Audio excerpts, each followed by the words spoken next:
Hello everyone, welcome back to my channel. This is Lolly.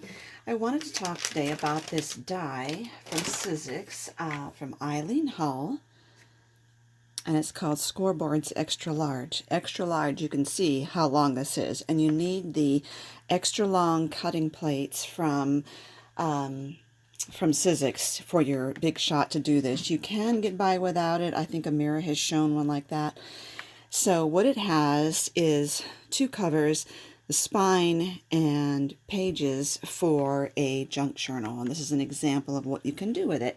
Now, I think I first heard about this from Crafty Vera and Friends Facebook group, and I think someone there was sharing a project. Well, anyway, one of my friends got the die, and she gifted me with this junk journal, and I have to show you. It's just so cute.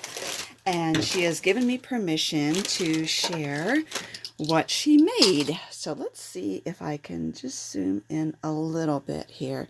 So she used a faux leather, and that's the beauty of using these Biggs dies, is that you can cut on faux leather with them, or chipboard.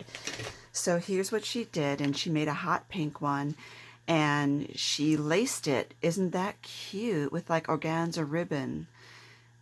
Okay, oops, I could open the ribbon or I could unhook it this way. She made this really cute clasp here by using keys. Let's see if you can see that. She glues keys on here and then ribbons through that. And so she told me she used Fabri-Tac to glue chipboard to the faux leather so it wouldn't be so floppy.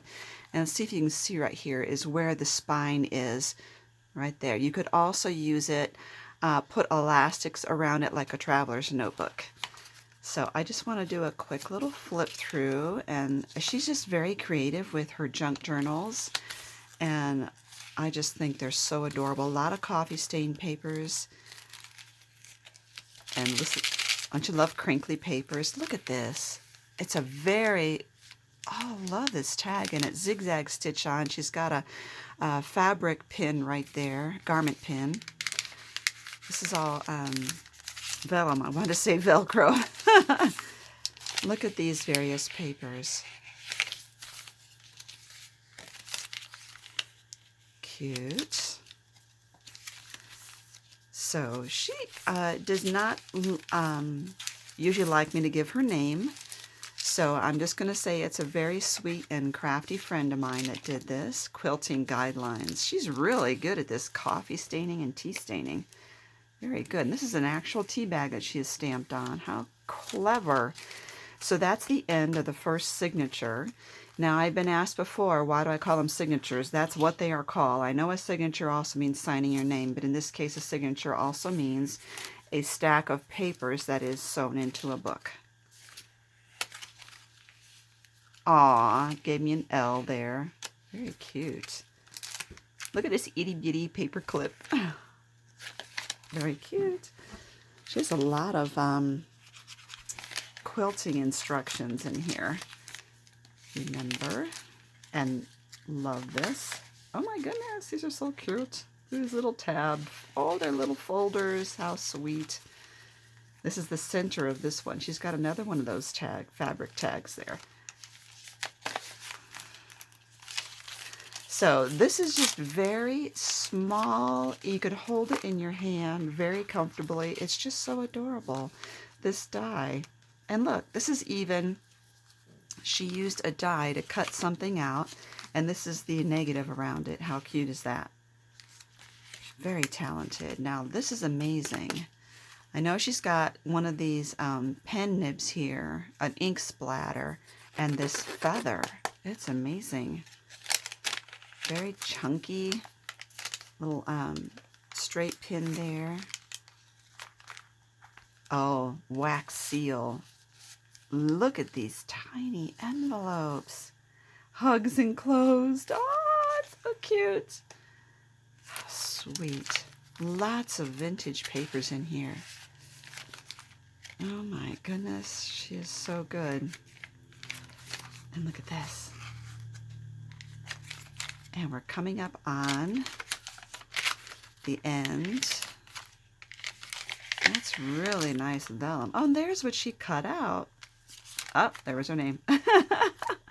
So that cross that she cut out right there was the one I said the negative was for over here. Isn't that interesting?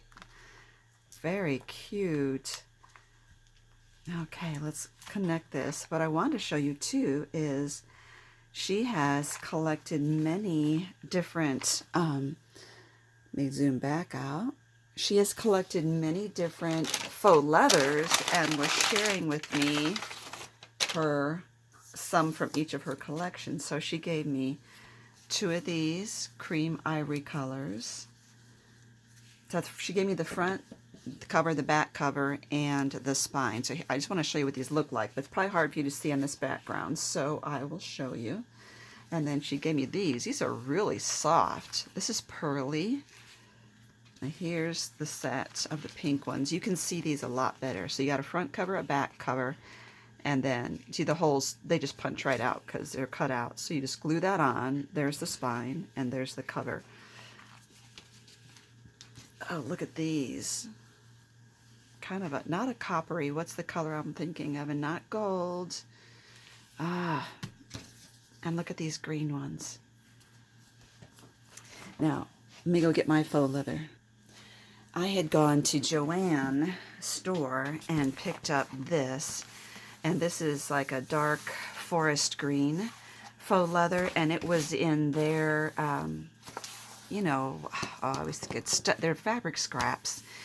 And it was, I think it's 3/4 of a yard, but you know, it's the really wide widths, and it was a width this way, and it was really, so it's a lot, and it's pretty thick, and it ended up being, I think, $7.50 for this whole thing. It's really long. And then on Amazon, I ordered this. It's much more floppy than what I got from Joann's. They're kind of a felt lining on them. But I love this color, so I couldn't resist. Very pretty. So we'll see what I can do with them. And so I got these, and I got the die because I was really happy to play with. So I will also cut some of the covers out of these 2 and send them to her in exchange for what she sent to me. I just thought you might want to see that die and what it looks like with the pieces all cut out in case you were interested in getting it. But it's all contained in this one thing. You don't need to get 2 sets like you do for the Traveler's Notebook die set that I showed you. There was one for the cover and one for the insides, and this has it all in one place. Thank you for watching, and I hope that inspires you to get started on some more junk journals. I'll also give you down below a link to my junk journal basic tutorial where you can learn what a junk journal is and how to get started on one.